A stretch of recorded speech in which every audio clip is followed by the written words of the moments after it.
बिस्मिल्लाहिर्रहमानिर्रहीम। अल्लाहु अकबर, अल्लाहु अकबर, ला इलाहा इल्लल्लाह, वल्लाहु अकबर, अल्लाहु अकबर वलिल्लाहिल हम्द। अल्लाहुम्मा सल्लि अला मुहम्मदिन व अला आलि मुहम्मदिन कमा सल्लैता अला इब्राहीम व अला आलि इब्राहीम इन्नका हमीदुम मजीद। अल्लाहुम्मा बारिक अला मुहम्मदिन व अला आलि मुहम्मदिन कमा बारकता अला इब्राहीम व अला आलि इब्राहीम इन्नका हमीदुम मजीद। मोहतरम डॉक्टर साहबान, अस्सलाम वालेकुम। उम्मीद है कि आप खैरियत से होंगे और बहुत अच्छे तरीके से हस्ब साबिक इंसानियत की खिदमत कर रहे होंगे और होम्योपैथी के फील्ड में होम्योपैथी की नई राहें तलाश कर रहे होंगे और नई राहें आपको इंशाल्लाह मिलेंगी। जैसे जैसे आपका पैशन टुवर्ड्स होम्योपैथी में ज़्यादा होगा, आपको ज़्यादा राहें खुलेंगी, ज़्यादा चीज़ें मिलेंगी। ये एक हैरान कुन बात है कि वही मेडिसिन होगा, वही मैट्रिया मेडिका होगा, वही आपकी ऑर्गेनन की बुक होगी, लेकिन आप देखेंगे कि जब एक ख़ास लेवल पे पहुंचने के बाद आप स्टडी करेंगे तो इन्हीं में से नई चीज़ें मिलेंगी। ऐसे ऐसे नुक्ते, ऐसे ऐसे टर्म्स, ऐसी ऐसी उनकी बीमारियां नज़र आएंगी जो पहले आपको नज़र ही नहीं आती थी। ये कैसे हो गया कि वही मेडिसिन पढ़ रहे हैं आप, लेकिन जब आपने अपने आप को चेंज किया towards betterment, passion for homeopathy के लिए, तो फिर आपको नई चीज़ें मिलेंगी। तो आप हैरान होंगे कि ये पहले मुझे लाइन नज़र क्यों नहीं आई, ये वर्ड मुझे पहले नज़र क्यों नहीं आया। आप खुद परेशान होंगे, क्योंकि जब आपका माइंड होम्योपैथी बन चुका होगा तो फिर कुछ और एस्पेक्ट खुलेंगे, तो नई राहें खुलेंगी और आपको बहुत कुछ नया मिलेगा।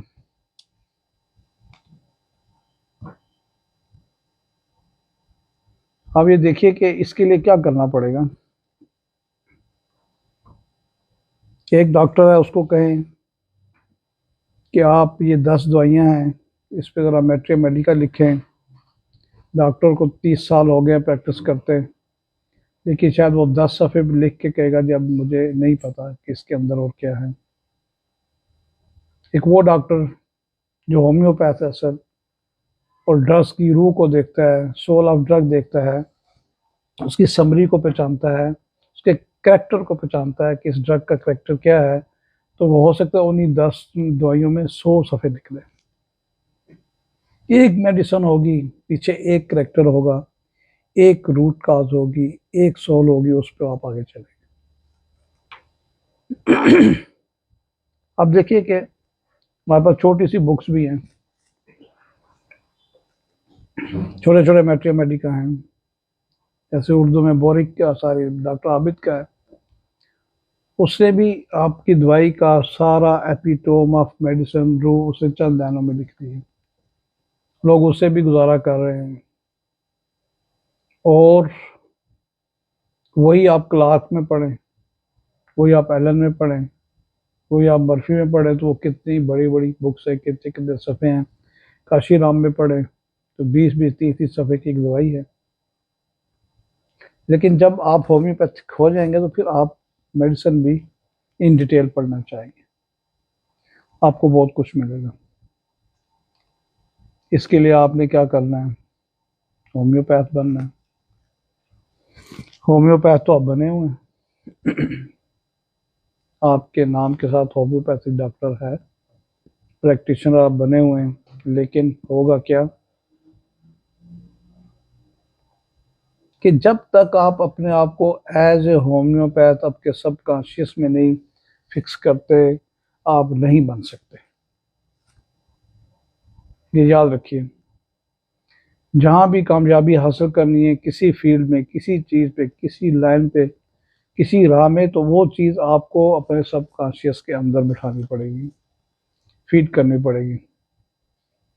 आप एक तरफ बार बार फीड करते होंगे जी हम हैं ना होम्योपैथी, हम हैं होम्योपैथी डॉक्टर, हम हैं डॉक्टर, हम हैं मसीहा, लेकिन फिर दूसरे लम्हे शायद सोचा तो मैं ये पता नहीं कर सकूंगा कि नहीं, मैं मरीज देख सकूंगा कि नहीं, मैं कामयाब डॉक्टर बन सकूंगा कि नहीं, मैं क्लिनिक चला सकूंगा कि नहीं, मैं होम्योपैथिक स्टडी, इतनी डीप स्टडी, इतनी ज़्यादा स्टडी कर सकूंगा कि नहीं।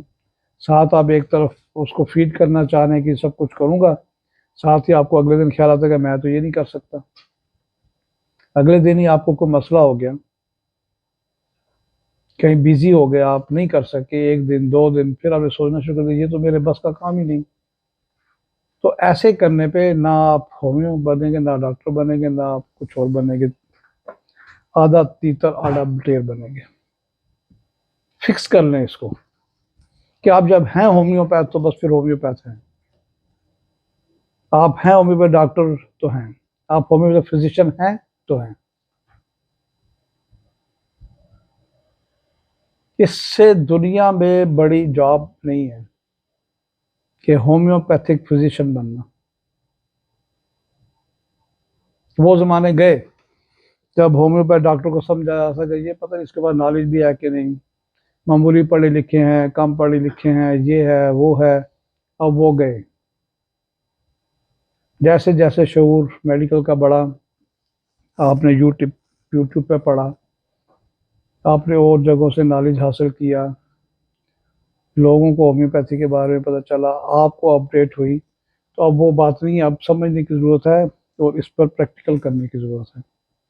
आपके हाथ में सब कुछ है, वही मेडिसिन आप दोबारा पढ़ेंगे, देखें आपको इसमें कितना कुछ नया मिलेगा। एक बेलाडोना दवाई आप एक दफ़ा पढ़ लें, आप दूसरी दफ़ा पढ़ेंगे उसमें देखेंगे नई चीज़ें मिल रही हैं, तीसरी दफ़ा पढ़े उसमें नई चीज़ें मिल रही हैं। और एक डॉक्टर ने लिख भी दिया कि बेलाडोना कम अज़ कम 100 अमराज का 100% इलाज है और है।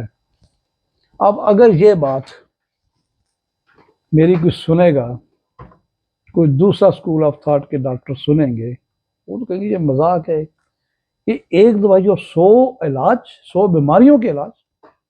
चले 100 सिम्टम तो हो सकती हैं, 100 बीमारियां कैसे होगी? ये फिर होम्योपैथिक है कि आप 100 बीमारियों में होम्योपैथिक इलाज कर सकते हैं? आप बेलाडोना को देख लें, अगर मैं इसी का बताऊं, आप सर दर्द से लेके, ब्रेन ट्यूमर से लेके, कंजक्टिवाइटिस से लेके, आपकी नेजल पॉलिप से लेके, कोल्ड एंड कराइजा है, पोस्ट नेजल किटार है, आपकी थ्रश ऑफ माउथ है, अल्सर्स ऑफ माउथ हैं, एप्थी है, लार्ज आपके टॉन्सिल्स हैं, आपके टॉन्सिलाइटिस है, आपके फेरेंजाइटिस है, आपका ट्रेकाइटिस है, आपका स्वेलिंग है, आपका रेडनेस है, आपकी ड्रॉपसी है, कहीं पे आपके लंग्स में कोई डिफ्यूजन हो गई है, आपके पेल्पिटेशन है, आपका टेकाकार्डिया है, आपको एंजाइना है, आपको राइट साइडेड पैरालिसिस हो गया है, लेफ्ट साइड पैरालिसिस हो गया है, आपको कहीं इन्फ्लेमेशन है, कहीं इन्फेक्शन हो गया है, आपका रिटेंशन ऑफ यूरिन हो गई है, आपको पायरोसिस हो गया है, इंडाइजेशन है, आपको गर्ड हो गया है, स्वेलिंग ऑफ ब्रेस्ट है, ट्यूमर इन ब्रेस्ट है, लंप इन ब्रेस्ट है। आप ये देखें कि इनमें भी बेलाडोना काम कर रही है।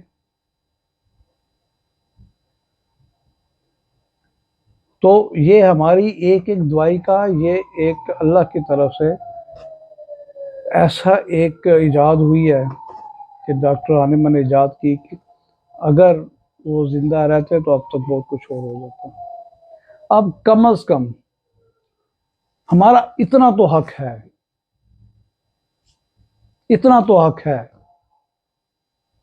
एज ए होम्योपैथ डॉक्टर कि चले जितनी वो दवाइयां खुद प्रूव कर गए हैं, खुद उन्होंने प्रूव की है, हम कम अज कम वो तो स्टडी कर लें।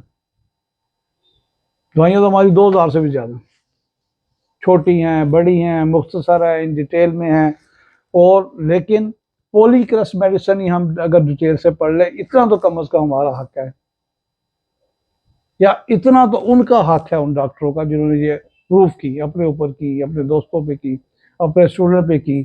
तो क्या हमने वो पॉलीक्रस्ट को एक एक अलहदा करके आस्ता आस्ता समझा भी है कि नहीं पढ़ के आज तक? अगर आप वो पॉलीक्रस्ट मेडिसिन ही आज तक नहीं समझ सके, वही नहीं पढ़ सके, उसमें जो राज पोशीदा है वही नहीं देख सके, तो फिर कसूर किसका है मुझे बताएं? फिर किसका कसूर है ये सिर्फ 60-70 तक तो मेडिसिन है, आप इस पे ही रिसर्च कर लें। मेरी आपसे दरख्वास्त है, यहाँ जो डॉक्टर्स रात बैठे हैं इनसे दरख्वास्त है, जो मुझे सुन रहे हैं सुनेंगे उनसे दरख्वास्त है कि मेरे होम्योपैथिक डॉक्टर भाइयों इतना तो कर लो कि जो पॉलीक्रस्ट मेडिसिन उन पे तो रिसर्च कर लो।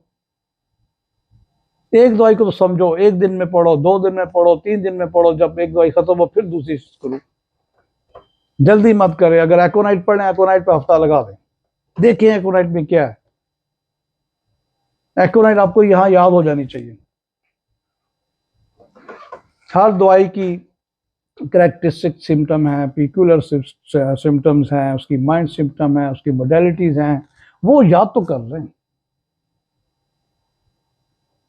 जब साथ ही आप बेलाडोना भी पढ़ेंगे, मैं भी थोड़ा सा ये भी पढ़ लूँ, बेलाडोना पढ़ ली, आगे थोड़ा सा आ गया जनाब बिस्मत आ गया, मैं ये भी पढ़ लूँ, तो ऐसे काम नहीं चलेगा।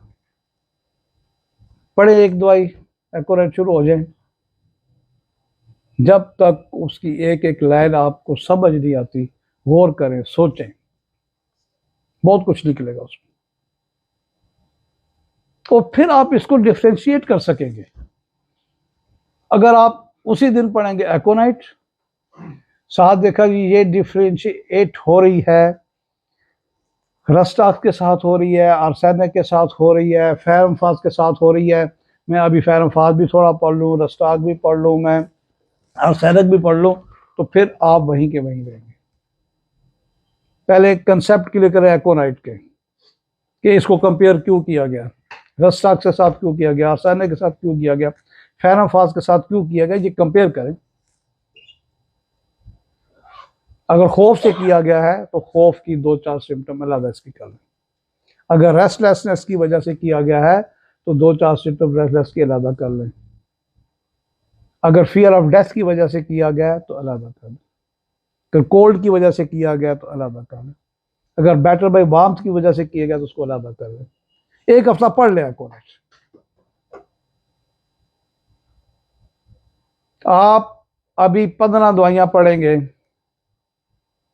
20 पढ़ेंगे, कितने 1 महीना लग जाएगा, 2 महीने लग जाएंगे, 3 महीने लग जाएंगे, लेकिन जिस तरह मैं बता रहा हूँ वैसे पढ़ेंगे, फिर आप एक समझेंगे कि आपके अंदर एक चेंज आ चुकी है, आपके अंदर कुछ हिलजुल हो चुका है, आपके अंदर कॉन्फिडेंस आ रहा है, चाहे मरीज नहीं आ रहे, कॉन्फिडेंस आ गया। और अगर कॉन्फिडेंस आ गया, होम्योपैथ आपके सबकॉन्शियस के अंदर है, जज्बा आपके अंदर आ गया कि मैंने पेशेंट को दवाई देनी है और अल्लाह ने ठीक करना है और इस पॉइंट से दवाई देनी है, इस तरह परख के, पढ़कर, इसकी प्यूक्लिटी देख के, इसको प्रिसाइजली चेक करके, इसकी माइंड को, इसकी मोडेलिटीज़ को, इसको सेपरेट करके मैंने दवाई देनी है और मरीज ठीक होगा, तो आप देखिए कि फिर आपका मरीज जड़ से ठीक होगा। कहते हैं ना होम्योपैथिक जड़ से ठीक करते, तो फिर ऐसे करते हैं। वैसे हमारी मेडिसिन में बहुत पावर्स हैं, बेलाडोना का नाम लिया, एकोनाट का रस, इनके अंदर एक अपनी पावर है। अगर आपकी वो बगैर स्टडी के चंद सिम्टम के वो दवाई दे दी, आपने रस देखा कि इसकी बेचैनी बहुत है, वर्स बाई रेन है, वर्स बाई वेट है, बेटर बाई मूवमेंट है, आपने माइंड नहीं देखा, आपने मोडेलिटीज नहीं देखी सारी, लेकिन उसकी मोडेलिटीज अगर माइंड रस वाली हैं, आप तो सिर्फ पेन पे दे रहे हैं, तो अगर उसमें वो मोडेलिटीज आ गई हैं तो वो बिल्कुल ठीक हो गया, पावर्स तो वो रखती हैं। लेकिन जब आप अपने अंदर इसकी नॉलेज रखते हुए, चंद दवाइयां मैंने क्या पॉलीकल, और फिर उस कॉन्फिडेंस है कि मुझे तो पता है कि जब एकोनाइट जेन में आएगी, इसकी डिफ्रेंशिएट करने के लिए साथ में देखूंगा आर्सेनिक कैसी है, रस्टॉक्स कैसी है, बेल कैसी है, फेरमफास कैसी है, आपको फौरन पता चल जाएगा इसमें ये चेंज है। एकोनाइट का आप चेहरे में ले आए, फिजिक कैसी है, पहले थोरिक मेडिसिन है, हाइड्रोगेनाइड है, सिफ्लेटिक है, साइकोटिक है, कौन सी है, आप देखिए ये तो पैलोथोरिक लग रही है, एकोनाइट भी पैलोथोरिक है, बेलाडोरा भी पैलोथोरिक है। तो आपको पता चल जाएगा पैलोथोरिक, एकोनाइट, बेल की ये सिम्टम है, एकोनाइट की ये सिम्टम है। जब एक दवाई को पूरा अच्छे से पढ़ेंगे फिर आपको पता चल जाएगा कि पैलोथोरिक में भी चेंज आ गई। और आपको ये मैं गलत बात नहीं कह रहा, यहाँ मुझे नजर आ रहा है कि सल्फर बैठा है, ग्रेफाइटर बैठा है, क्लोकेरिया का बैठा है, वो इग्नेशिया बैठा है, वो चाइना बैठा है, वो रसक बैठा है, वो आर्सेनिक बैठा हुआ है, वो सल्फर बैठा है, वो क्लोकेरिया का बैठा है, नजर आ रहे हैं चेहरों से। होम्योपैथी तो ये है कि आपको देख के अंदाजा हो जाए कि कौन कौन से मरीज बैठे हुए हैं। मैं खुद ये गलती करता हूँ। आपको अपना लतीफा सुना दूं, जब एक मरीजा है आगे सिपिया की सिम्टम बता रही है और मैंने जज भी कर लिया है सिपिया की आ रही है, मैंने देखा, मैंने एक नज़र उसके फ्रेम पे डाली क्योंकि सिपिया की है, उसकी बातों से, उसकी कंसलेशन से सिपिया आ गई, एग्रीवेशन से सिपिया आ गई। अब मैं क्या कर रहा हूँ, उसका नाम नहीं पूछा, जहाँ पर्ची पे नाम लिखते हैं वहां मैंने लिख दिया मिसिस सिपिया। ये हमारा हाल था।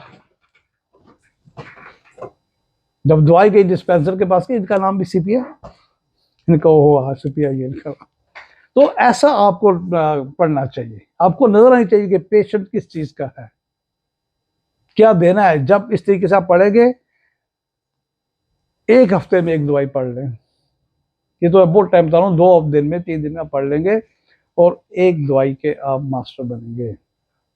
और जब पॉलीक्रेसारी पढ़ेंगे फिर आपके अंदर कॉन्फिडेंस आएगा। जब कॉन्फिडेंस आएगा तो अल्लाह कहेगा ओके, फिर आप दवाई देंगे, अल्लाह कहेगा मेहनत बहुत की है इस बंदे ने, शफा दे दो उसको, शफा फिर ऊपर से, कि अल्लाह भी तो कुछ देखता है ना। तो इस तरीके से चले, इंशाल्लाह कामयाब होम्योपैथ बनेंगे और बेहतरीन मुकद्दर आपका होगा। आज का अब सबक अल्लाह ताला के सिफ्त है, अब्दार जल्ला जलालहू और अल नाफे जल्ला जलालहू, ये दोनों इकट्ठे बोले जाते हैं, अब्दार हो अल नाफे हो जल्ला जलालहू। अब इसमें अब्दार हो नुकसान पहुंचाने वाला, अल नाफे हो साथ ही है कि नफा देने वाला। अब आप देखिए कि अल्लाह ताला किसी को नुकसान भी पहुंचा सकता है, अल्लाह ताला उसके देखते हुए, उसकी हैसियत देखते हुए उसको नुकसान भी पहुंचा सकता है। जितनी बड़ी गलती करेगा उतना नुकसान भी पहुंच सकेगा, और जितनी अच्छाई होगी उतना ज़्यादा नफा भी हो सकेगा। अल्लाह ताला किसी को अगर नुकसान पहुंचाता है तो कैसे पहुंचाता है, रोटी मोहन बंद नहीं करता, सांस बंद नहीं करता, पानी बंद नहीं करता, चीज़ें मिल रही होती कि फिर भी आपको नुकसान पहुंच रहा होता। आपको 2 टाइप की रोटी मिल रही है, फर्स्ट क्लास पानी मिल रहा है, शरबत मिल रहा है, सांसें मिल रही है, एसी मिल रहा है, हवा मिल रहा है, लेकिन आपके अंदर बेचैनी शुरू होगी, कोई सिम्टम डाल दी, कोई डिजीज डाल दी। अल्लाह कहता है मैं खुद बीमार को शफा देता हूँ और इसके अलावा कोई शफा नहीं दे सकता। वाइजा मरिद तो हो व यशफीन, जब वो बीमार होता है मैं खुद शफा देता हूँ। और अल्लाह के हाथ में सब कंट्रोल है, आपकी ज़िंदगी का, आपकी मौत का, आपको बादशाह बना दे, आपको फ़कीर बना दे, आपको तवंगर बना दे, आपको नातवां बना दे, आपको गरीब कर दे, आपको अमीर कर दे। आप खुद देख रहे हैं, अपने हालात देख रहे हैं कि कैसे अल्लाह ताला हाई पोस्ट पे लेके जाके फिर नीचे गिरा देता। ये सारे तजर्बे हमारे मुल्क में सबसे ज़्यादा हो रहे हैं, फिर भी अगर हमारी आंखें ना खुले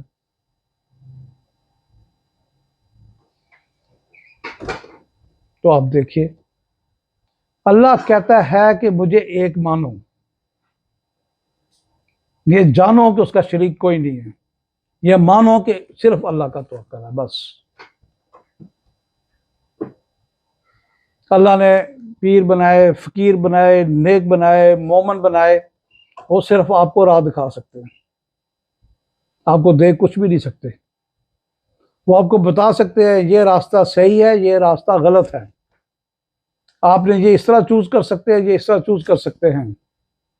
जब आप किसी आलम के पास, मुफ्ती के पास, नेक के पास, वलीउल्लाह के पास, फकीर के पास जाएंगे, वो सीधे राह की बात ही करेगा कि इसी पे जाए, बुरे का बताएगा नहीं।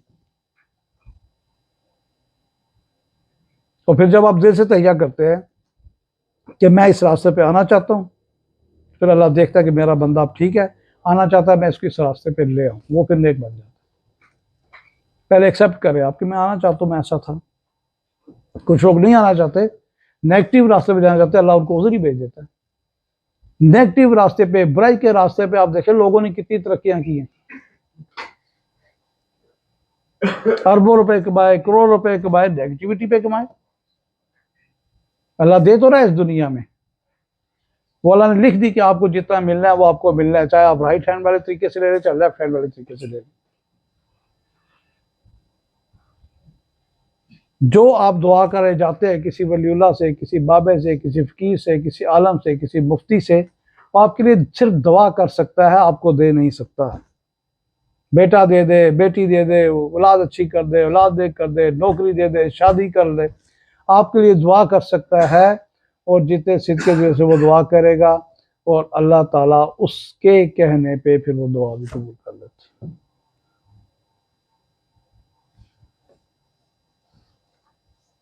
अगर आप घर बैठ के कहेंगे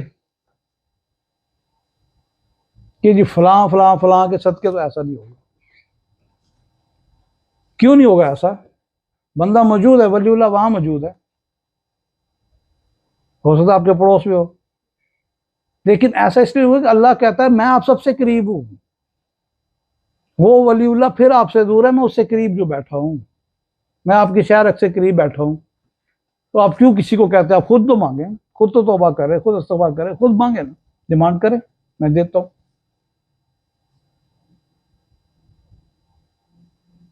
ये मिसाल ऐसी है कि एक बादशाह बैठा हुआ है, उसका साथ ड्राइवर है, दोनों साथ बैठे हुए हैं कहीं जगह पे। ड्राइवर ने कहा मैंने कोई बात करनी है, तो वो जा रहा है वजीर के पास, उसके दफ्तर में जाकर कह रहा है जरा ये मेरी बात बादशाह से तो कर दो। बादशाह तो पास बैठा हुआ है। तो अल्लाह तो हमारे पास है, तो फिर हम रास्ते क्यों ढूंढते हैं? वो जज्बा तो माने, अपनी गलती एक्सेप्ट करके दुआ माने। अल्लाह ने किसी के हाथ में किसी का मुस्तकबिल नहीं दिया, किसी के हाथ में नुकसान नहीं दिया कि सारे मिल के भी आपका इतना नुकसान कर लें कि जितना अल्लाह चाहता है उससे भी ज्यादा हो, ऐसा नहीं होगा। सारे मिल के भी इतनी इज्जत, इतना पैसा दे दें कि जितना अल्लाह चाहता है, नहीं दे सकता जब तक अल्लाह नहीं चाहेगा। इसलिए अद्दारो अल-नाफिओ का आप जिक्र भी करें, आप देखेंगे आपकी दुआएं भी कबूल होना शुरू हो गई। नुकसान से बचेंगे, नफ़ा मिलेगा, क्योंकि उसके पीछे शर्त वही है, अल्लाह एक है, इसका कुछ शरीक नहीं, और इसी पे तवक्कल है। अगर शिर्क जरा सा भी है तो फिर कुछ नहीं हो सकता। शिर्क वालों को आप देख रहे हैं क्या बन रहा है। इसके आगे हम माइंड पे 5-7 मिनट बात करते होते हैं।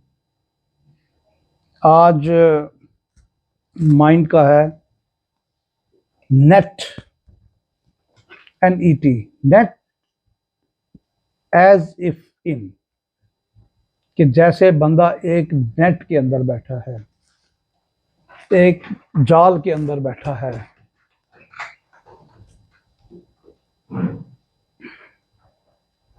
अब ये देखिए कि नेट कितनी किस्म के हैं, जाल कितनी किस्म के हैं, और आजकल कितनी प्रॉब्लम्स हैं, छोटी छोटी प्रॉब्लम्स हैं, बेसूद किस्म की सोचें हैं, बेसूद किस्म की परेशानियां हैं। आपके पास सब कुछ मौजूद है, सब कुछ मौजूद है, फिर भी घर का हर बंदा परेशान। सब बंदे से पूछो, हम जी जकड़े जा रहे हैं, हम बंद होते जा रहे हैं, हम क्लोज होते जा रहे हैं, हर तीसरे बंदे की ये फीलिंग्स हैं कि हम बंद हो रहे हैं, तरक्की के रास्ते मधूब हो गए, बंद हो गए, क्या करें, हम एक जगह छुप गए हैं, बैठ गए हैं। इसमें आप देखिए कि हमारी होम्योपैथिक में बहुत अच्छी अच्छी मेडिसिन हैं, जैसे फोबियाज हैं।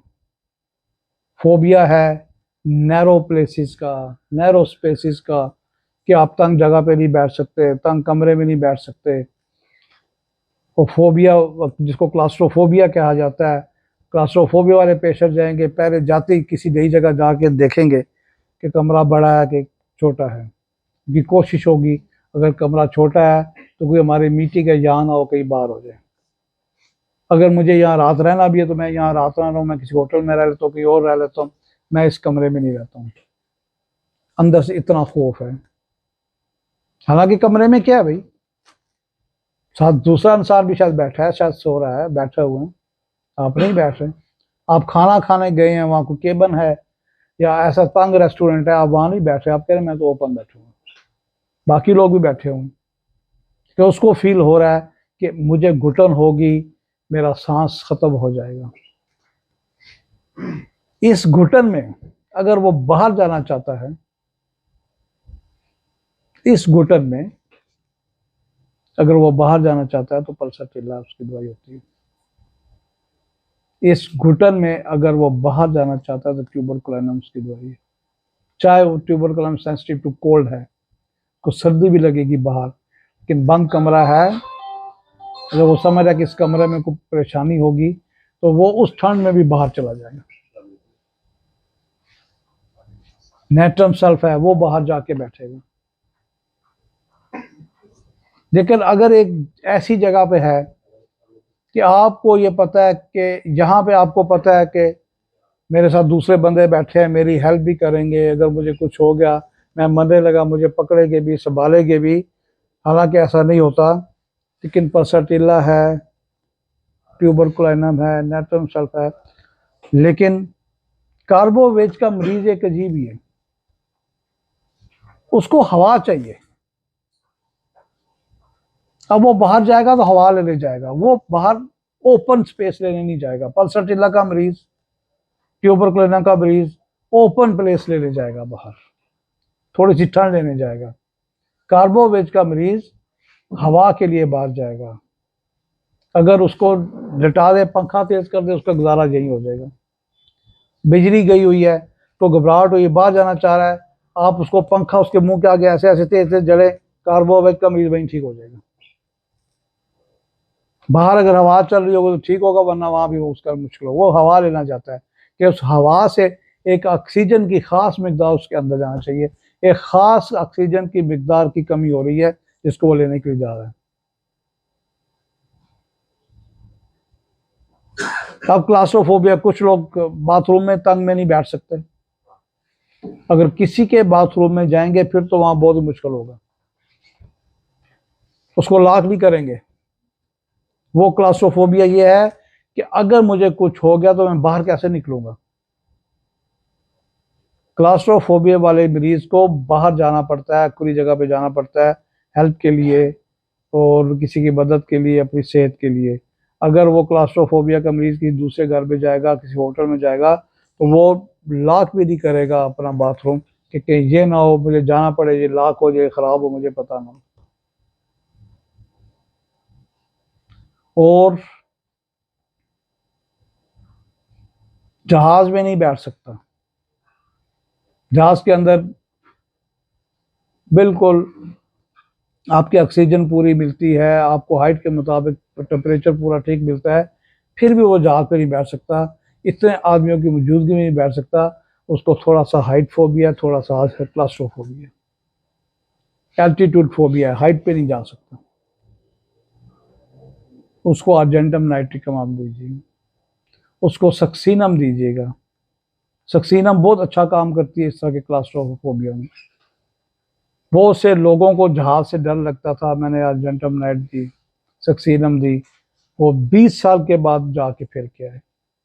ऐसे भी लोग थे, उम्रे पे नहीं जा रहे कि हम जहाज पे नहीं बैठ सकते, हज पे नहीं जा रहे, इतने डरे हूँ।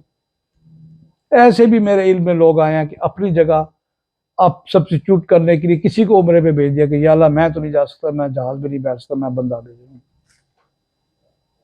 उनको अर्जेंटम नाइट्रिकम दी, वो होके आए, वो इंग्लैंड होके आए, यूज टू हो गए।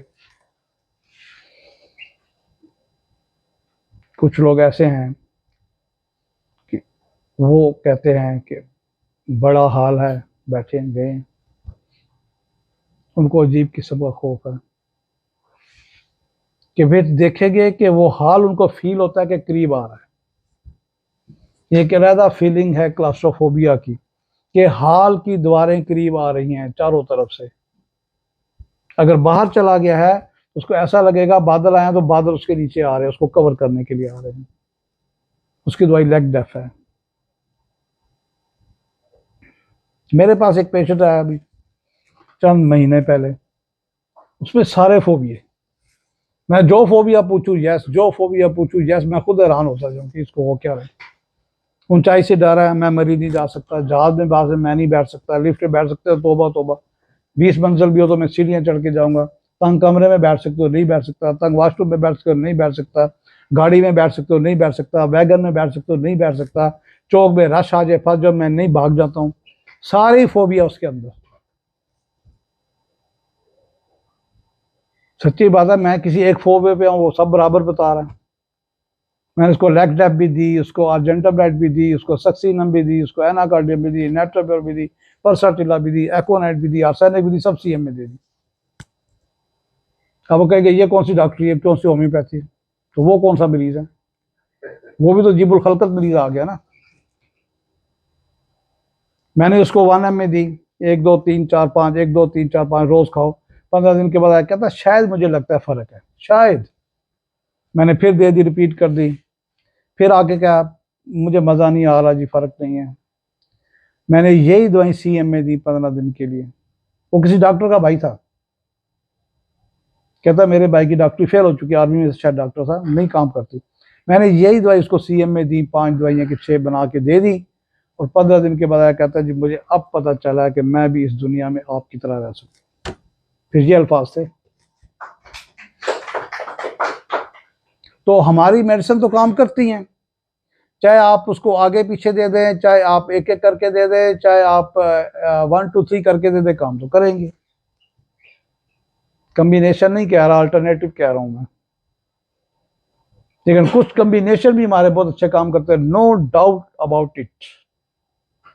उन कम्बिनेशन के अलावा कहीं कोई क्लिनिक भी नहीं चल रहे, मैं ये भी आपको बता दूं। ऐसे ऐसे कम्बिनेशन हैं जो मरीज की जान बचाते हैं। अब उस जगह पे अगर हमें समझ ही नहीं आ रही, एक पेशेंट आ गया कि जी मुझे एंडोकार्डाइटिस है, मैं चलता हूँ मुझे सांस फूलता है, शॉर्ट ऑफ ब्रीथनेस है, मेरा जो हार्ट है 25% काम कर रहा है, आप नहीं ढूंढ सकते, दवाई फौरी तौर पे नहीं मिल रही, आप डायाकार्ड दे दें, उसको काम करती है। आप एसेंशिया ओरिया दे दें, काम करती है। आप दिलान दे दें, इनकी काम करती है। लेकिन इससे बेहतर है कि आपकी मेडिसिन जहन में नहीं आ रही, दिल का पेशेंट आ गया है, उसको साथ और भी कोई मेटास्टेसिस चल रही है, आप उसको नहीं समझ आ रही, आप दे दें। मैं ये नहीं कह रहा कि सब 1 to all आप कम्बिनेशन इस्तेमाल करें, लेकिन ये ऐसी मेडिसिन हैं कि मरीजों को CCU से वापस लाई हैं, जिनकी कई कॉर्नरी ब्लॉकेज थी, कॉर्नरी आर्टरी की ब्लॉकेज थी, कईयों को वेल्व प्रॉब्लम थी, कईयों को सांस फूल रहा था, SO20 था, चल नहीं सकते थे, कईयों का टैकाकार्डिया था, कईयों का इलरिथमेटिकल प्रॉब्लम थी। आपने ये दी तो उनको इमरजेंसी से भी बचाया। ये भी इन्हीं की खूबी है। लेकिन कई लोग 6 6 महीने 7 साल इस्तेमाल करके उनसे फर्क भी पड़ रहा, ठीक भी हो रहे। तो जहां अगर हमारी अकल नहीं आ रही कि हम सिंगल रेमेडी देंगे, हमें नहीं समझ आ रही, तो आप 1 2 3 करके मेडिसिन दे दें, रूट काज पे दे दें, एंटी मियाजमेट करें, उसको एंटी मियाज्म करें, हम ठीक हो जाएंगे इंशाल्लाह। लेकिन शफा फिर बिन जानिब अल्लाह होगी। इतनी बातें बता के, इतनी हवाले दे के, इतनी बात बता के 10 पेशेंट आप नहीं ठीक कर सकते, अल्लाह ने ठीक करना है। 2 आपसे 4 आपसे 3 आपसे, ऐसे ही होगा भाई। अल्लाह ताला ने भी कुछ डिवीजन रखी है अपने पास सारी। तो मैं जो प्रॉब्लम है नेट एज इफ इन, उसकी दवाई है नेट्राम्योर। जो आजकल के हालात है कि मैं पता नहीं एक शिकंजे में आ गया हूँ, अगर कोई कहे ना मैं शिकंजे में आ गया हूँ, मैं केज में आ गया हूँ, I am in under cage in vice, तो फिर कैक्टस दवाई है। कैक्टस से बेहतर कोई नहीं है, चाहे वो पूरा शिकंजा सर से लेके पांव तक उसके है, चाहे जिस्म का किसी एक ऑर्गन में वो शिकंजा है, और चाहे किसी एक मसल्स में, चाहे किसी एक टिश्यू में वो फील कर रहा है कि बिल्कुल ऐसा बंद हो गया, तो उसकी दवाई कैक्टस है।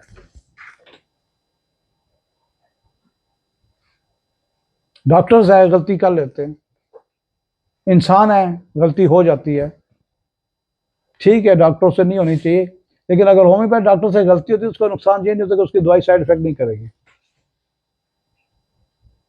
मेरे पास एक पेशेंट आया कि मुझे जी कब्ज है, खाना नहीं आ रहा, मैंने उसकी शेप ऑफ स्टूल पूछा, टाइम पूछा, सारा पूछा, दवाई दी, नहीं फर्क पड़ा। फिर आ गया, फर्क नहीं पड़ रहा, फिर मैंने उसकी हिस्ट्री ली, फिर दवाई दे दी, नहीं फर्क पड़ रहा। मैं खुद परेशान कि कब्ज तो ठीक हो ही जाती है।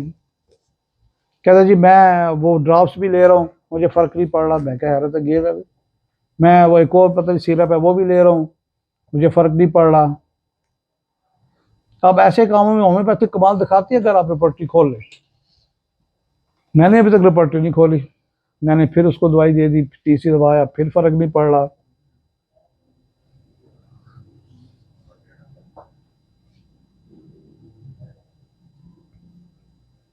अब मैंने उसको एलोमिना दे दी, एलोमन दे दिया, मैग्नीशियम मोर दे दी, डेक्टेंसस दे दी, एस्ट्रियाज दे दी, सल्फर दे दी, मैंने पैराफिन दे दी, सब दवाइयां दे दी जनाब। कहता फर्क नहीं पड़ रहा। मैंने कहा यार होता क्या ये बताएं, कब्ज कहते किसके हो? पखाना नहीं आना। मैंने कहा इसी का नाम कब्ज है, रोज नहीं आता, नहीं आता, तीसरे दिन आता है, चौथे दिन आता है। मैंने कहा मसला क्या है? उसके मुंह से चौथी के 5वीं दफा निकला कि मेरी एनस ऐसे है कि किसी ने बाहर से ग्रिप कर दिया, उसको ग्रिप कर दिया, टाइट कर दिया ग्रिप करके। और मैंने दिल में सोचा, साथ छोटी सी प्यारी से उसको कहा कि अगर यही बात पहले बता देते तो शायद महीना डेढ़ ना खर्च होता। मैंने उसको कैक्टस दी, तीसरे दिन आया कहता कब्ज खोल गई जी, सब ठीक हो गया। अब कहाँ कैक्टस हार्ट की दवाई, कहाँ एनएस पे मैं दे रहा हूँ। अब ऐसी हकीकतें, ऐसे लतीफ़े भी मेडिकल फील्ड में होते हैं, और ऐसे मौजे फिर होम्योपैथी में होते हैं। कैक्टस में वैसे आप पढ़े तो शायद कब्ज का जिक्र भी ना हो, लेकिन ये जिक्र है कि एक ऑर्गन, एक बॉडी, एक हार्ट, एक पूरा हिस्सा, एक आपका टिश्यू, एक आपकी मेम्ब्रेन, एक आपका लिगामेंट पे ऐसे लगता है कि जैसे बंद हो गया, क्लोज्ड। कैक्टस दवाई काम करती है। आजकल के जो हालात जा रहे हैं कि जी मुसीबत पड़ी हुई है, पता नहीं क्या हालात होंगे, हम एक होल में आ गए हैं, बंद होते जा रहे हैं, क्लोज होते जा रहे हैं, पूरी दुनिया पाकिस्तान को ख़त्म करना चाह रही है, पाकिस्तान पूरा ऐसे बंद हो रहा है। तो उसकी दवाई है कि जैसे आप एक घोंसले में आए हुए हैं, फंसे हुए हैं, तंग हैं, नेट एज ए फिर नेट्राम्योर। अगर ऐसी कोई बात करेगा तो आपको नेट्राम्योर पहले देनी पड़ेगी आपको, चाहे उसको प्रॉब्लम कोई भी है। उसको सर दर्द है, उसको टांगों में दर्द है, उसको कोई रिटेंशन ऑफ यूरिन है, कोई उसका इंडाइजेशन है, कुछ भी है, अगर वो ठीक नहीं हो रहा, लेकिन माइंड की फीलिंग ये है कि मुझे जैसे क्लोज किया जा रहा है, एक नेट में बंद किया जा रहा है, तो उसकी दवाई नेट्राम्योर है। आप देख लें इसको प्रिसाइजली, आप थोड़ा डिफ्रेंशिएट करें कि बंद किया जा रहा है, ऐसे बंद हुआ है, कैक्टस है, बंद किया जा रहा है, लेग डेफ है, क्लोज हो रहे हैं, अर्जेंटम नाइट्रिक है, हाइट में क्लोज हो रहे हैं, अर्जेंटम नाइट्रिक है, पल्साटिल्ला है, ट्यूबरकुलाइनम है, कार्बोवेज है।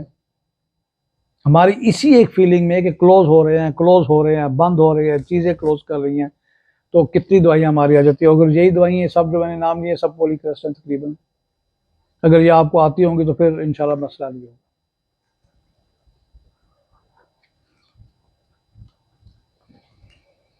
अब हमारी दवाई आज हमने नेट्रम और पढ़नी है, लेकिन उससे पहले एक नेट्रम आर्स दवाई है, छोटी दवाई है लेकिन काम की दवाई है। ये जिन लोगों को नज़ला जुकाम बार बार हो जाता है और ठीक नहीं होता, आप नेट्राम्योर दे रहे हैं, आप आर्सेनिक दे रहे हैं, आप जसीमियम दे रहे हैं, आप यूपेटोरियम पर दे रहे हैं, आप बैप्टेशिया दे रहे हैं, ब्रायोनिया दे रहे हैं, जस्टिशिया दे रहे हैं, आप नहीं फ़र्क पड़ रहा, तो फिर इसको दें कि इसके भी सर्दी से भी इसको प्रॉब्लम है, गर्मी से भी इसको problem,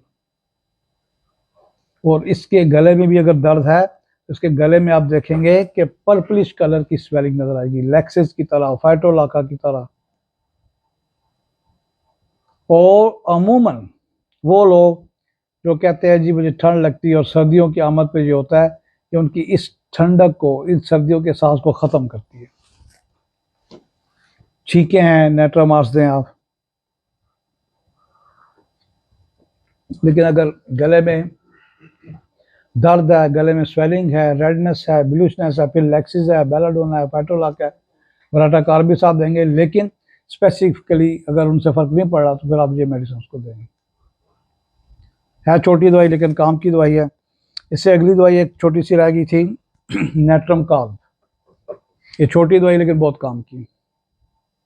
natrum carbonicum, natrum hours भी एक साल्ट है, नेट्रम कार्ब भी एक साल्ट है। और अब देखें कि नेट्रम कार्ब आपकी वो एलिमेंट्स, वो symptom worse by sun heat, worse from sun heat, worse from sunshine. आपको लू लगती है, आपको सन स्ट्रोक होता है, आपको पुराना सन स्ट्रोक हुआ है, उसकी वजूहत है नेट्रम कार्ब उससे बेहतरीन काम करती है। ग्लोनाइन भी इसमें बेहतरीन काम करती है, नेट्रम कार्ब भी काम करती है, लेकिन नेट्रम कार्ब अच्छा काम करती है। वो बच्चे देर से चल रहे हैं, खड़े होते हैं टांगे कांपती हैं, देखने में हेल्दी हैं, वो औरतें जो कहती है मैं चल के आऊँ तो मेरे थक जाती हूँ, वो मोटापे के शिकार औरतें, वो मोटापे के शिकार मर्द जो चल के आते तो थक जाते हैं और आते साथ हाथ लगाते हैं, ये हमारे टखने जवाब दे गए हैं, हमारे एंकल वीक हो गए, कि सबसे बेहतरीन दवाई नेट्रम कार्ब। चाहे वो बच्चे नहीं चल रहे उसकी वजह से, चाहे बड़े नहीं चल रहे, चाहे मोटे नहीं चल रहे, एंकल पे वजन आ गया क्योंकि एंकल उनके वीक हैं, और एंकल को ताकतवर बनाने के लिए बहुत ज़बरदस्त दवाई है। अगर ओल्ड स्प्रेन है, कभी कुछ स्प्रेन हो गया एंकल का, रूटा भी दवाई है, स्टोनशियम कार्ब भी दवाई है, नेट्रम कार्ब भी दवाई है, मैगफास भी दवाई है, वेलिस्पर्नस भी उसकी दवाई है। लेकिन ओल्ड स्प्रेन में कि टखने पे कभी मोच पड़ी थी और टखना अभी तक सूजा हुआ है, नेट्रम का is the best medicine for that purpose, बहुत अच्छा काम करती है।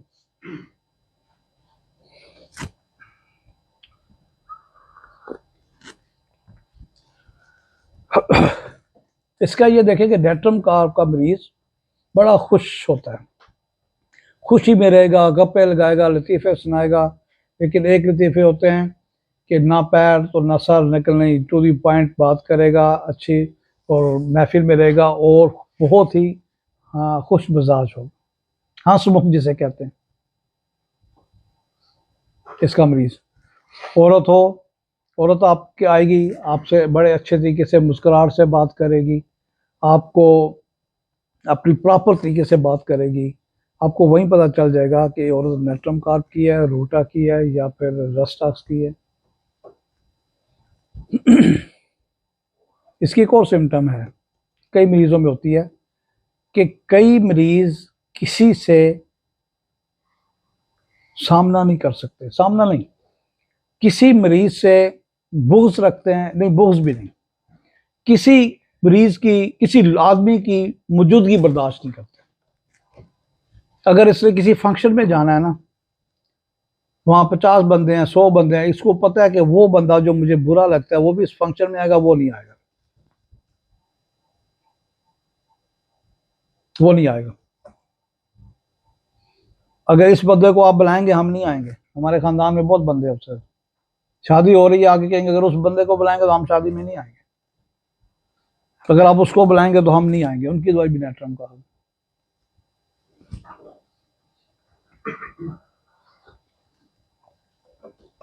उस खास बंदे से सेंसिटिव होते हैं ये, नहीं उसके करीब जाना चाहते। फिर आप देखें कि ये हमारी दवाई है स्टेरिलिटी की, फीमेल इनफर्टिलिटी के लिए बड़ा अच्छा काम करती है। इसके आपके सिम्टम पता है कि सीमन जो है अंदर रिटेन नहीं कर सकती, उसका यूट्रस रिटेन नहीं कर सकता। और आप ये देखें कि इसी कंडीशन में अगर कोई इन्फेक्शन है, कोई फंगल इन्फेक्शन है, कोई बैक्टीरिया है, तो एलोपैथ डॉक्टर यहाँ से स्वैब लेते हैं स्वीयर का और टेस्ट करते हैं और बताते हैं कि फलां इसमें वायरस है, बैक्टीरिया है। फिर उसको डोज करते हैं। डोज का है कि उसकी वजाइना को पानी से, केमिकल से साफ करते हैं ताकि वो लोकल इन्फेक्शन ख़त्म हो और वहाँ से मर्द का स्पर्म आगे ट्रेवल कर जाए। रास्ते में स्पर्म रुक रहा है, नहीं पहुँच रहा। डोज किससे करते हैं? नेट्रम कार्ब से। कि नेट्रम कार्ब के मैलूल से डोज करते हैं, ये हर लेडी डॉक्टर करती है। तो हम नेट्रम कार्ब खिला के वो इन्फेक्शन वो दूर करते हैं, और उस इन्फेक्शन की वजह से, उस इन्फ्लेमेशन की वजह से the woman can not retain the semen of his husband, या वो जिंदा नहीं रहते, फौरन मर जाते हैं। तो ये वहां पे भी बड़ा अच्छा काम करती है। अब हम आते हैं नेट्रोम्योर पे।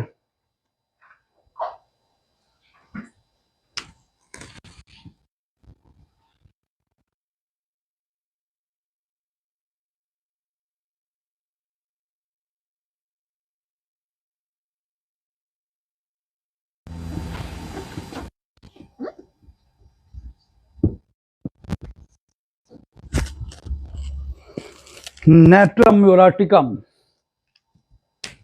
आप देखिए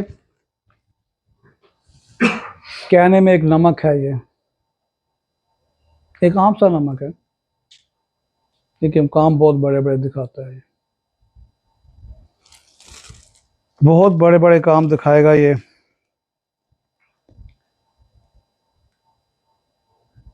आप देखिए नमक बहुत सी किस्मों के होते हैं, कि जितने हमारे तकरीबन मिनरल हैं ये भी साल्ट कहलाते हैं, चाहे वो जिंक हो, चाहे वो आर्सेनिक हो, चाहे वो नेट्रम हो, चाहे वो म्यूरेटिकम हो, चाहे वो कालियम हो, ये भी साल्ट कहलाते हैं। कि इस साल्ट की जो बात हो रही है हमारा आम खाने वाला नमक है, और आज हम इसी की बात करेंगे कि जब जो हमारा खुरदरी नमक है, जिसको टेबल साल्ट भी कहते हैं, जो खाने वाला है, कुछ साल्ट सफाई करने वाले होते हैं जिसमें क्लोरीन मिक्स होती है, धोने वाले होते हैं, उसको टेबल साल्ट नहीं कहा जाता। पिंक साल्ट होता है, हिमालय साल्ट होता है, पिंक साल्ट है हमारा यहाँ निकलता है जो ओरिजिनल सबसे बेहतर, पिंक साल्ट कहलाता है, वाइट साल्ट कहलाता है, आर्टिफिशियल साल्ट कहलाता है, सब्स्टिट्यूट साल्ट कहलाते हैं। ये सब आते हैं बाज़ार में, बिकते हैं। अगर आपको ब्लड प्रेशर है तो आर्टिफिशियल साल्ट खा लें, उसमें सोडियम, लो सोडियम होता है। लेकिन ये जो नमक है ये क्या करता है, इसके बारे में एक काला नमक है, वो मेडिसिन में काम आता है, आपके हर घर में, दूसरे घर में, अचार चटनी में पड़ता है, आपकी जितनी फकी हैं उसमें इस्तेमाल होता है। घर में, हर घर में तकरीबन फकी होती है। ये काला नमक आप देखें कि काला नमक पहाड़ से निकल के सीधा आपके पास काला नमक भी बन के आता। इसके अंदर कोई कोई जड़ी बूटी है वो मिक्स करते हैं तो ये काला नमक बनता है। फिर उसकी अलग फैक्ट्री है। एक तो काला नमक की सुरंग है, ठीक है, माइंस हैं, लेकिन जब काला नमक बनता है वो फिर अलग जगह जाके वहाँ उसको रोटेट करके, कितना रोटेट कर करके बीच में वो तरीके तरीके से कोई बूटी कुछ चीज़ डालते हैं तो काला नमक बनता है। वो फिर जो काला नमक बहुत सी मेडिसिन में भी पड़ता है, आपकी मेडिसिन में, हिकमत की, एलोपैथिक में बहुत यूज़ होता है। लेकिन आप देखें ये नमक है क्या और करता क्या है। ऐसे नहीं कहा गया तू बड़ा नमक हराम है भाई, तू बड़ा नमक हलाल है। नमक का क्यों कह दिया गया? ये क्यों नहीं कहा गया तू बड़ा चीनी हराम है भाई, तू बड़ा चीनी हलाल है? कैसा अजीब लगता है हमें। नमक हलाल शुरू से सुन रहे हैं, नमक हराम शुरू से सुन रहे हैं, यूज टू हुए हैं, तो नमक को क्यों कहा गया? चीनी को क्यों नहीं कहा, हल्दी को क्यों नहीं किया? तू बड़ा नमक हलाल है, तू बड़ा। नमक का काम है कि बैलेंस पैदा करना, बैलेंस पैदा करता है ये आपके जिस्म में। अब नमक हलाल क्यों बना, नमक हलाल क्यों बना? किसी को कहे कि वफादार है, उसको कहते तू बड़ा नमक हलाल है भाई। बेवफाई से जाहिर होती तू बड़ा नमक हराम है भाई। तुम जैसा अजीब आदमी है ही कोई नहीं, नमक हलाली करती है, नमक हरामी की है तुमने। अब होता क्या कि इसके पीछे है क्या? ये जो साल्ट है,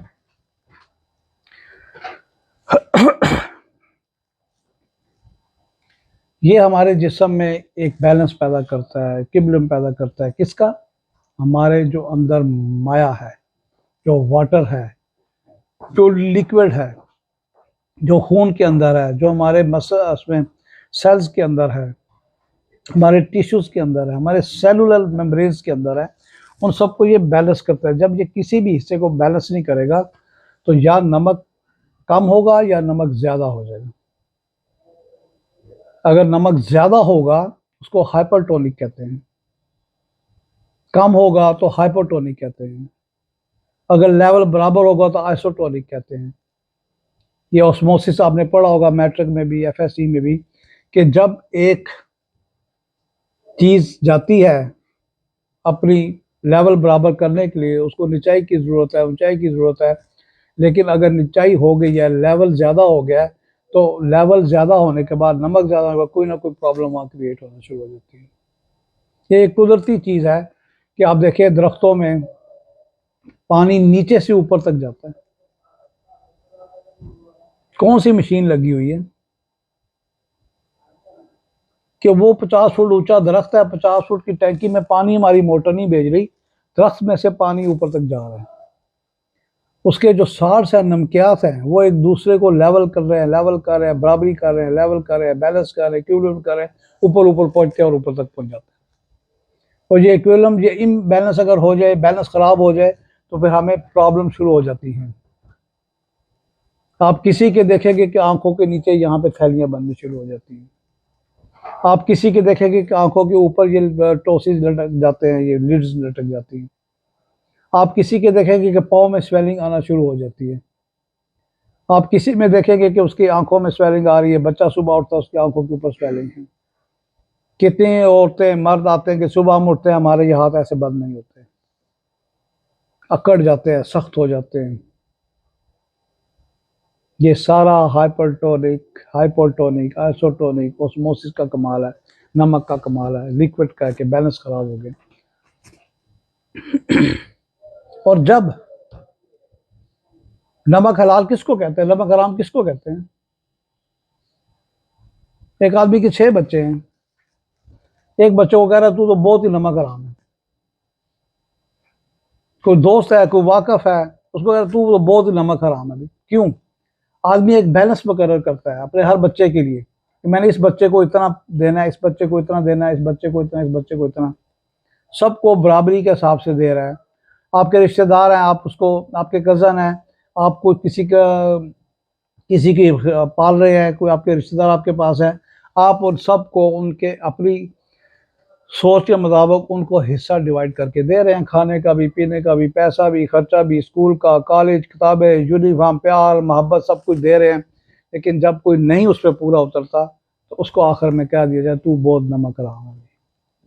पूरी ज़िंदगी लगा दी मैंने तुझे बैलेंस करने के लिए, पूरी अपनी जेब खर्च दी, पूरी बेहतरीन मैं अपनी सोच के मुताबिक मैंने अपनी कोशिश की, लेकिन तुम सीधे नहीं हुए, तुम बहुत नमक हराम है, जाओ तुम्हारा हमारा सब कुछ काम है। तो जो सही काम कर रहे हैं वो नमक हलाल ही है साहब। बैलेंस, जिस जगह बैलेंस आउट हो जाए, आपके माइंड का बैलेंस आउट हो जाएगा, तो ये दवाई वहां पे काम करेगी। अब माइंड का बैलेंस आउट कैसे हो जाएगा कि पुरानी तकलीफें, पुराने गम हैं वो निकल नहीं रहे हैं। ताज़े गम पे अमूमन कहा जाता है ग्लेशिया है, लेकिन ताज़ा गम अगर 2 साल बाद भी उतना ही ताज़ा है तो फिर भी ग्लेशिया ही। लेकिन अगर गम की शक्ल चेंज हो चुकी है तो फिर नेचुरल में हो रहे हैं। फिर अगर और गम अपनी शक्ल चेंज कर चुका है तो एसिड फास है। फिर अगर और गम अपनी शक्ल चेंज कर चुका है तो कास्टिकम है। ये इनकी एक रिलेशनशिप है, इनकी आपस में दोस्ती हैं, दवाइयों की आपस में ताल्लुकात है, आपस में ये डिफ्यूज करते हैं एक दूसरे में। लेकिन नेट्रम म्योर का गम चेंज हो के कहीं और चला गया। शुरू में गम एक था, सपोज किसी के फादर की डेथ हो गई, एक लड़की को अपने फादर से बहुत प्यार था, चाहे वो शादीशुदा थी, अपने फादर से बहुत करीब थी, उसको गम था बहुत, 2 साल बाद भी उसको इतना गम है, जब भी फादर का नाम लो वो रोती है, तो फिर एग्रेशिया है। लेकिन अगर फादर का गम अब भूल चुकी है, अब अनहोने किस्म के ख्याल आते हैं, नाजायज परेशानियां हैं, छोटी छोटी बातों को वो परेशान हो जाती है, जिस बात से माइंड नहीं करना चाहिए माइंड हो रही है, जिस बात को फील नहीं करना चाहिए फील हो रही है। आपने ज़रा सा उसको समझाया कि भाई ऐसा नहीं करना, माइंड कर गई। औरत है, आपकी बेटी है, आपकी बीवी, आपकी बहन है, आपने कहा भाई आज ये सूट नहीं लेना, अगले महीने ले दूंगा, खर्चा ज़्यादा है, नाराज़ हो गई, पता है उसको खर्चा है, ये जूता आज नहीं मैं लेके दे सकता, मैं 2 महीने बाद ले दूंगा, नाराज़ हो गई खाम खाम। तो इस तरह की छोटी मोटी ला हासिल परेशानियां जब उसको तंग करती हैं, तो फिर वो एक दूसरे किस्म की एग्रेशिया बनती है, जिसको नेट्रमोर कहते हैं। उनको उन चीज़ों का गम शुरू हो जाता है कि मुझे ये गम है, मुझे ये सूट नहीं लेके दिए, मुझे ये गम है, मुझे जूता नहीं लेके दिए। फिर वो गम इस शक्ल में आ जाता है, फिर आप उसको लेके दें या ना लेके दें, लेकिन ऐसे मरीज को जब आप सिंपथीज अपनी देंगे, अपने करीब करेंगे, उसकी कंसोलेशन करेंगे, उसकी बात सुनेंगे, उसकी बात मानेंगे, तो वो पहले रोएगी फिर खुश हो जाएगी।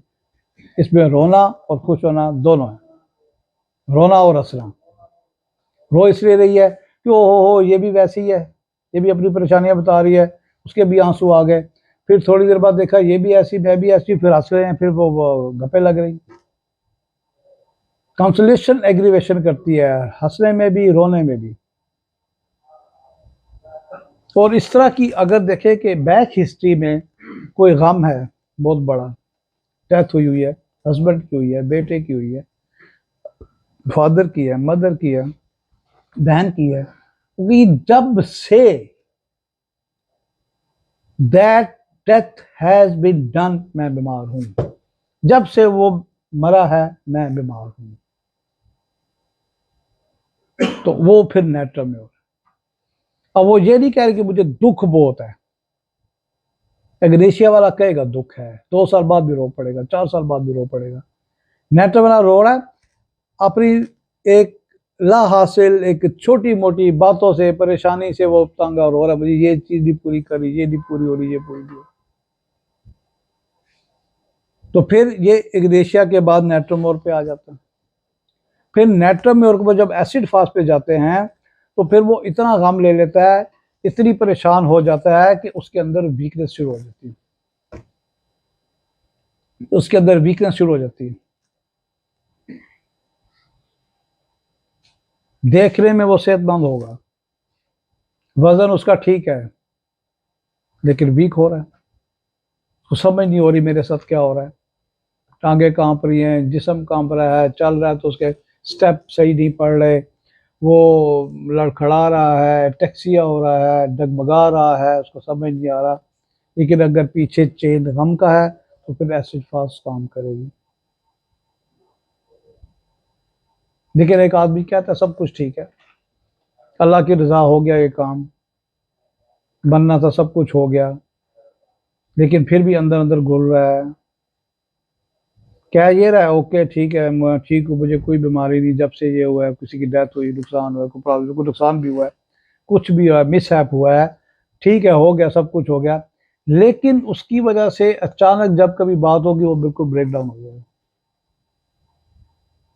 ब्रेक डाउन हो जाएगा, फिर कास्टिक कम बनता है, फिर कास्टिक कम बनता है। हम कहते हैं इसका ब्लड प्रेशर हाई हो गया, फालज हो गया, नहीं, फिर उसको एक साइड का ब्रेक डाउन हो जाता है, ये सोच सोच के कि ऐसा हुआ था, ओ हो ये हो गया, ये हो गया, तो उसको अपना फालज का असर होता है, अपना कमजोरी शुरू हो जाती है। फालज की बहुत सी इसमें किस्में हैं। आपको सिंगल आर्गन पैरालिसिस हो जाता है, आपको फुल हेमाप्लेजिया हो जाता है, आपको राइट साइड का हो जाता है, आपको एक आंख का पैरालिसिस हो जाता है, आपको एक जबान का पैरालिसिस हो जाता है, आपको एक ब्लैडर, यूरिनरी ब्लैडर का पैरालिसिस होता है, या पेशाब रुक जाएगा या पेशाब शुरू हो जाएगा, पास होना शुरू हो जाता है। असल में कास्टिकम के पीछे एक पुराना गम होता है, जो कि वो कहने को तो वो नाम नहीं लेता, लेकिन उसके असरात उसके अंदर होते हैं, और जब उसको 10 साल बाद, 2 साल बाद कोई याद आता है, तो फिर ऐसा काम हो जाता है, पैरालाइज हो जाएगा, ट्रेम्बलिंग हो जाएगी। उसके बाद कास्टिकम से, अब नेट्रम में और की देखें कि एमेसिएशन है, इसकी एमेसिएशन गर्दन से शुरू होती है। आप देख सकते हैं, मरीज को पहचान सकते हैं कि जैसे आपके पास नेट्रोमर का मरीज आएगा, उसका चेहरा चमक रहा होगा जैसे तेल लगा होगा, ग्रीसी स्कार्फ होगी, ग्रीसी हेयर होंगे, ग्रीसी फेस होगा, उसके हाथ पांव पे पसीना होगा, वो भी गीले होंगे और ऐसे चमक रही होगा, तो आप उसको नेट्रोमर पहचान सकते हैं। फिर उसको कंफर्म करना है, आप गर्दन देखें, गर्दन उसकी वीक होगी, चाहे वो बच्चा है चाहे वो बड़ा है। आपके पास थायराइडिज्म का आ जाता है, गाइटर आ जाता है, अब गाइटर के लिए बड़ी अच्छी दवाई है, लेकिन अगर उसकी गर्दन वीक है तो गाइटर वहां पे बेहतरीन काम करेगी। या पीछे अगर गम के असरात है तो फिर उसका गाइटर भी काम सही करेगा, वरना गाइटर की और दवाइयाँ भी हैं, आयोडम भी है, थायरोडीनम भी है, लाइकोपस भी है, बेलाडोना भी है, बहुत सारी और।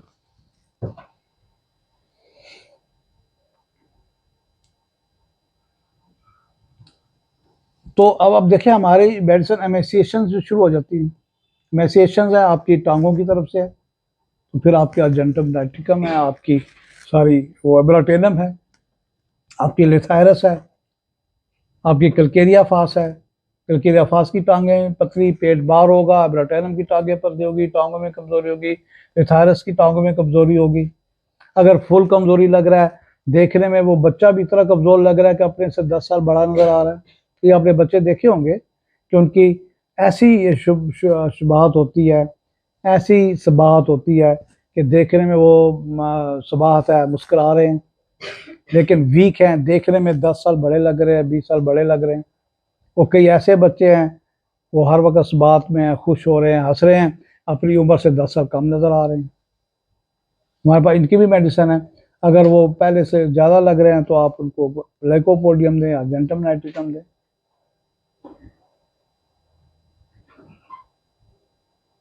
तो हमारी मेडिसिन आपकी कॉन्स्टिट्यूशनली समेत आप बाय फेस, बाय उनकी हेल्थ, बाय स्किन से भी उनको पहचान सकते हैं।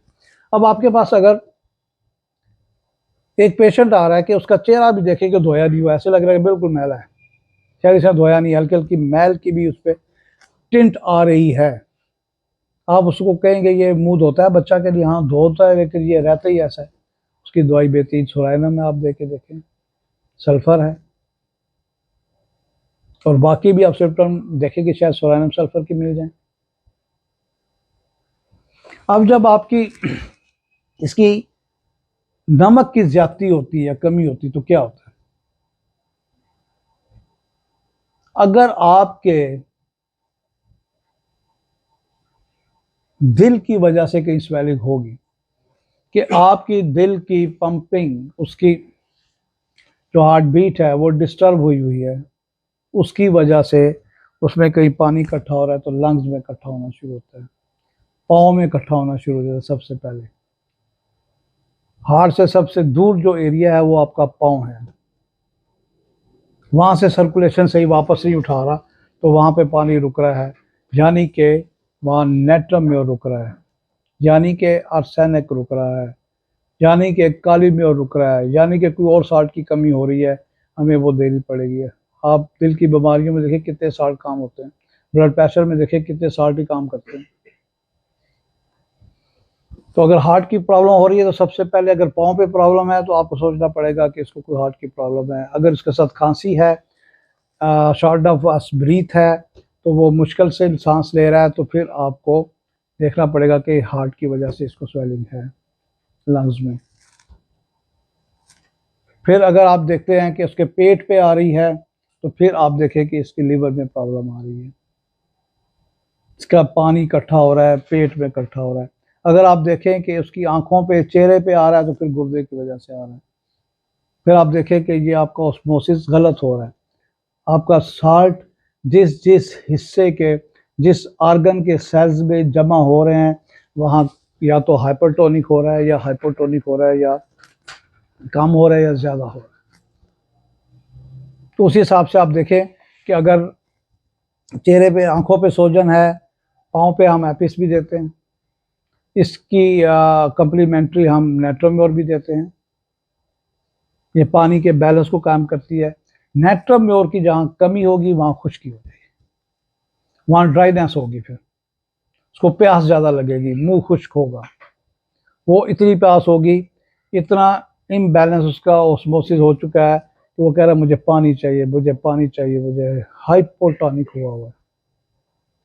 और फिर कॉन्स्टिपेशन हो रही है, अगर वो उसकी इंटेस्टाइन में चलेगी तो कॉन्स्टिपेशन हो गई, अगर वो उसकी ड्राइनेस निचले आपके फीमेल जेनिटेलिया में चलेगी तो फिर वहाँ पे इनफर्टिलिटी हो रही है।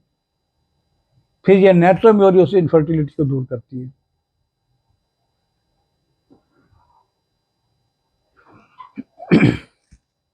इसकी और एक मखसूस सिम्टम है, कुछ दवाइयाँ हमारी पीकुलर सिम्टम पे भी काम करती हैं, माइंड के अलावा।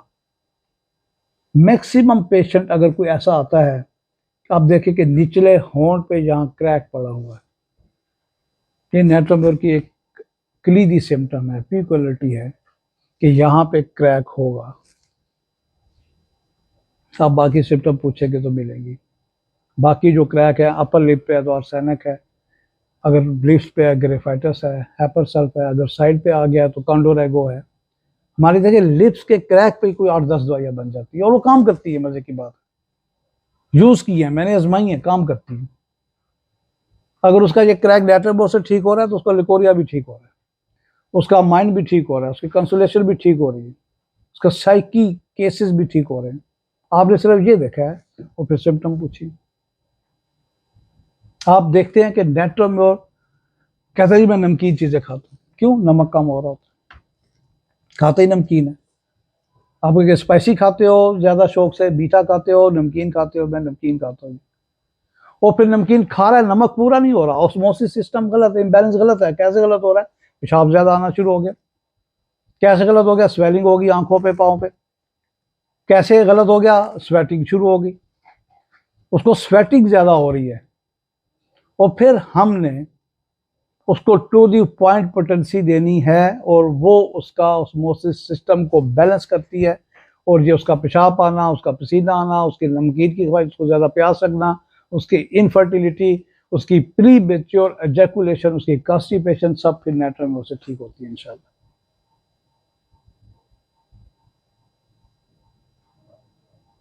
हमारी मेडिसिन, हमारा पूरा फूड का एक चैप्टर है।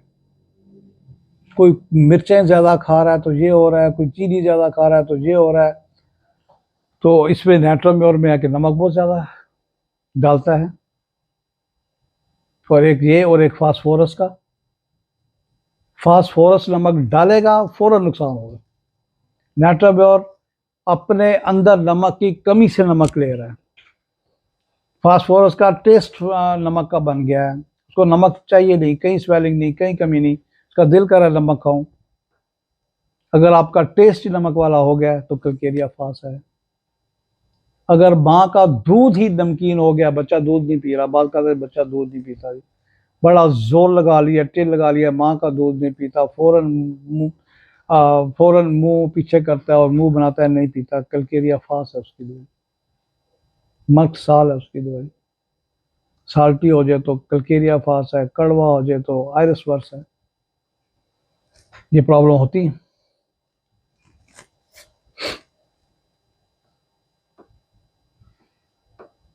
नेट्राम्योर। अब इसके सर दर्द आप देखें कि सर दर्द इसका क्या अजीबोगरीब सर दर्द है। इसका सर दर्द शुरू होगा सूरज के निकलने पे शुरू हुआ, आस्ता आस्ता 12-1 बजे सूरज सही सर पे है, इसका सर दर्द भी सही तेज हुआ। गुरूब हो रहा है, आस्ता आस्ता इसका सर दर्द भी कम हो रहा है, गुरूब हो गया, सर दर्द खत्म हो गया। ये क्या है? ये भी ओसोमोसिस। सूरज निकला, हीट आई है और वो हीट भी उसको तंग कर रही है, उसके अंदर नमक को खुश कर रही है। हीट क्या है? देखने में तो देखे हीट है ना, सब बैठे हैं उसी धूप में, लेकिन उसके अंदर उसका सिस्टम ऑफ बैलेंस ऑस्मोसिस खराब हो चुका है। तो उसकी जो सन हीट है, सन हीट से इसकी एग्रीवेशन है हर बीमारी की। अगर इसके जिस्म पे कोई वेसिकल्स हैं, कोई वेसिकुलर eruptions हैं, तो उसके अंदर छाले हैं, कोई दाने हैं, तो उसके अंदर से पानी की तरह मवाद निकलेगा, प्लेन वाटर। चाहे वो एक्जिमा है, चाहे वो सोराइसिस है, चाहे एक आम सिंपल एक्नीज हैं, सिंपल स्मॉल एप्सिस हैं। जब वो फटते हैं उसके अंदर एक बड़ी प्लेन सा मैटर निकलता है पानी की तरह। अगर लिकोरिया है तो प्लेन पानी की तरह लिकोरिया निकलेगा, स्लिमी सा होगा, अंडे की वो सफेदी की तरह होगा। तो उसकी दवाई भी नेट्राम्योर है। सर दर्द हो रहा है, वो अब सर दर्द देखे सारे बैठे हैं, उसी को क्यों धूप तंग कर रही है? वो इतना सेंसिटिव हो चुका है सनलाइट से कि अभी कमरे में है, सन बाहर निकल चुका है, लेकिन उसकी आ रही है, उसको हीट पहुंच रही है। किस तरह पहुंच रही है भाई? ये फिर उसी तरह पहुंच रही है कि जिस तरह रस्टास का मरीज गुजर खान में अभी बादल आते हैं तो वो यहाँ उसको प्रॉब्लम हो जाती है। कैसी होती है?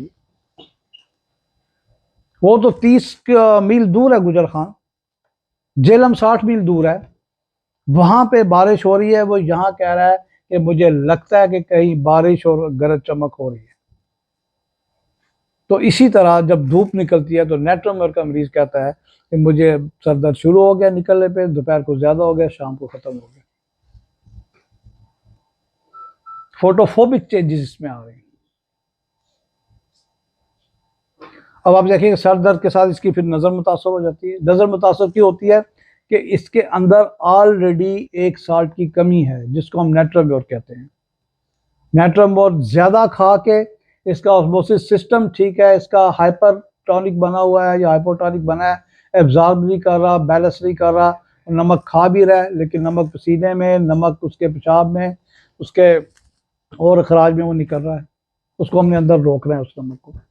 जब उस नमक को, उस साल्ट को सस्टेन करेंगे, उसके टिश्यूज़ में, उसके सेल्स में एक ख़ास मकदार में ऑस्मोसिस सिस्टम अंदर मौजूद है, नेट्राम्योर उसका नमक बन रहा है, उसकी मेडिसिन बन रही है, तो वो सारे सिस्टम को बैलेंस करेगी, ठीक करेगी। तो फिर चाहे किडनी फेलियर है, चाहे हार्ट की प्रॉब्लम है, चाहे कहीं ड्रॉप्सी है, कहीं स्वेलिंग है, वो सब ठीक होती है। हमें इसकी वजूहात पे जाना पड़ता है। वैसे सर दर्द आप देखें कालीबाइक्रोमिकम का भी है, जलसीमियम का भी है, आयरस वर्स का भी है, बेल का भी है। अपने अपने टाइम पे सर दर्द होते हैं, सडन सर दर्द होता है, सडन चला जाता है, बेलाडोना भी है, आस्ता आस्ता आता है, आस्ता आस्ता जाता है, कालीबाइक्रोमिकम है। कालीबाइक्रोमिकम भी आपकी नज़र पे इफेक्ट करता है, नेट्राम्योर का भी इफेक्ट करता है, लेकिन नेट्राम्योर का सूरज के साथ चढ़ता है और गुरूब होता है। सूरज की रोशनी में ज़्यादा प्रॉब्लम होती है, खारिश होगी तो सूरज की रोशनी में ज़्यादा होगी। इसी तरह अगर उसको विटिलिगो है, अगर उसको बर्स है, लेकिन वर्स्ट बाय सनलाइट है, तो फिर उसकी दवाई नेट्राम्योर बनती है। अगर उसकी डिमांड फॉर साल्ट है तो उसकी दवाई नेट्राम्योर बनती है। अगर उसको कोई स्वेलिंग भी होती है, उसको पसीना भी ज़्यादा आता है, तो उसकी दवाई नेट्राम्योर बंद होती है। फिर नेट्राम्योर आप 30 में दें, नहीं रिजल्ट मिला 200 में दें, नहीं मिला 1 में दें, नहीं मिला 3 में।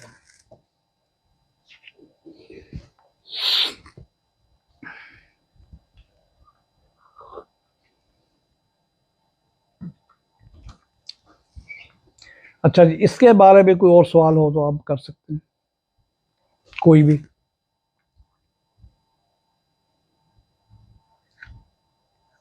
इसकी मैंने अहम अहम सिम्टम, इलामात, इसका माइंड, इसकी एग्रीवेशन, इसकी प्यूकलिटी आपको बताई है।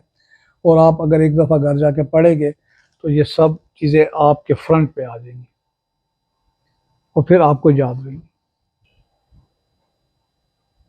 और जी कोई क्वेश्चन? इसी तरह ये आपकी खून की बीमारी हेमोफीलिया भी काम आती है। अगर बच्चा कहता है मुझे नमक दे, बच्चा ग्रीसी स्किन है, वर्स बाय हीट है, वर्स बाय सन हीट है, तो फिर हेमोफीलिया पे भी यही काम करेगी। हेमोफीलिया हो गया, ब्लड कैंसर हो गया, ल्यूकीमिया हो गया। हमारे पास इस तरह के इलाज में बहुत कामयाबी नहीं, लेकिन है हमारे होम्योपैथी में ठीक हो रहे हैं केसेस। वो जो ठीक हो रहे हैं, चाहे वो हेमोफीलिया है, चाहे ल्यूकोमिया है, चाहे बोन मैरो है, जिनका लाखों रुपए का खर्चा है, 40-50 लाख का, वो हमारे 4-5 हज़ार के ट्रीटमेंट से ठीक होना शुरू हो जाता है। दिस इज आल्सो फैक्ट कि मरीज ठीक होते हैं, ये बात नहीं कि नहीं ठीक होते, बिल्कुल हो रहे हैं। तो इसकी एक वो है माइंड की टीयर्स विद लाफ्टर, इस बेस पे इसको दे सकते हैं। जी जी, इसके है ना आपके, पहले वो टीयर्स आएंगे फिर हंसना शुरू कर देते हैं। ऐसा कोई पेशेंट आता है तो उस पर ये अप्लाई कर सकते हैं बजाय। देखिए देखिए, ये आप सब पूछेंगे ना, साइकिक इफेक्ट्स चल रहे हैं और डिमांड फॉर साल्ट है, पसीना आता है, फिर आप दे रहे हैं। अगर आपको नहीं सिम्टम दे रही, आप अकेला भी दे काम करेगी, पेशेंट के दौरान ही ऑब्जर्व किया हो जाता है। आप उसकी दुखती रग पे कुछ सवाल करते हैं, जैसे उसका कुछ फोत हुआ, कोई परेशानी, तो वो रो पड़ती है। आपको पता चल जाता है कि इसको कोई गम है, कोई ग्रीफ है, कोई परेशानी है। फिर जब उसको तसल्ली देते हैं तो फिर और रोती है। फिर जब आप उसको कहते हैं कि इसका इलाज मौजूद है, आप ठीक हो चुके, फिर हंसना शुरू हो जाता है। इग्नीशिया में भी मरीज हंसता है, कभी रोता है कभी हंसता है। क्रोकोस्ट्रावा में भी कभी रोता है कभी हंसता है। अब इग्नीशिया का मरीज तो उस जगह हंसता है जहाँ नहीं हंसना चाहिए। जहाँ मातम है, लाश सामने पड़ी है, वो हंस रहा है। इग्नीशिया का मरीज, बेलाडोना का मरीज, क्रोकोस्ट्रावा का मरीज, उसको कहेंगे या तुम्हारे चाचे की डेथ हो गई है, वो कहेगा हंस के, हाँ हाँ अच्छा डेथ होगी मेरे चाचे की भी, हंस के पूछेगा। ऐसे भी है, बेलाडोना, क्रोकोस्ट्रावा, कैनबिस इंडिका, ये हंस के हर बात को आपको बताएंगे। किसी का नुकसान हुआ, आप बताए उसका नुकसान हो गया, पहले हंसेंगे, अच्छा हाँ ऐसा नुकसान हो गया उसका, फिर बात करेंगे। हालांकि वो दिली तौर पर उनको भी हो रहा है, लेकिन उनका एक जेस्चर ऐसा बन चुका है कि वो पहले हंसते हैं, स्माइल करते हैं। और कोई क्वेश्चन जी?